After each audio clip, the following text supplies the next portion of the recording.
कर रहा है।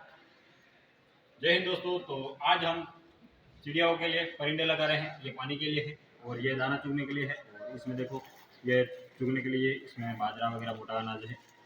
ये देख सकते हो आप भी लगाए बेजुबानों के लिए कि एक इंसान तो कहीं से भी मांग के पी सकता है पानी और खाना खा सकता है, लेकिन एक बेजुबान पक्षी कहीं से मांग के नहीं खा सकता है। तो इसीलिए आप परिंदे जरूर लगाएं। जय हिंद, जय भारत।